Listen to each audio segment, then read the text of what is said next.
తెలంగాణ రాష్ట్రంలో రాష్ట్ర ప్రభుత్వం జర్నలిస్టుల కోసం ఒక ప్రత్యేకమైన నిధిని ఏర్పాటు చేసి ఆ నిధి మీద వచ్చే ఇంట్రెస్ట్ తో వివిధ కారణాల చేత ఏ జర్నలిస్టులు అయితే మృతి చెందుతారో, ఏ జర్నలిస్టులు అయితే ఆ కుటుంబం నుంచి కానరాని లోకానికి వెళ్తారో, ఆ కుటుంబం ఆర్థికంగా సంక్షోభంలో ఉండొద్దు, ఉడతా భక్తిగా ఆ కుటుంబాన్ని ప్రభుత్వ పక్షాన, ఈ అకాడమీ పక్షాన కొంత సహాయం చేయాలి అని ఒక మంచి దృక్పథంతో ఈ కార్యక్రమాన్ని ఏర్పాటు చేసుకొని, నాకు తెలిసి ఈ ప్రభుత్వం వచ్చిన తర్వాత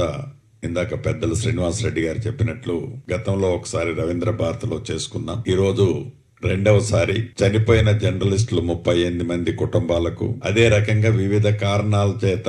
యాక్సిడెంట్ లో వికలాంగులైన ఇంకా 8 మంది వారికి ₹1,00,000 చొప్పున ఈ నిధి నుంచి వచ్చే వడ్డీ ద్వారా వచ్చే సొమ్ము నుంచి వీళ్ళకి ఇస్తూ, చనిపోయిన కుటుంబంలో పిల్లలు ఎవరైతే చదువుకుంటున్నారో 5 సంవత్సరాలకు, ఇందాక శ్రీనివాస్ రెడ్డి గారు చెప్పినట్లు 5 సంవత్సరాల వరకు వారికి కూడా స్టైఫండ్ లాగా ప్రతి సంవత్సరం ఒక కిడ్ అయితే 3,000, రెండో కిడ్ ఉంటే ఇంకొక 2,000 యాడ్ చేసి ఇచ్చే ఒక మంచి సాంప్రదాయం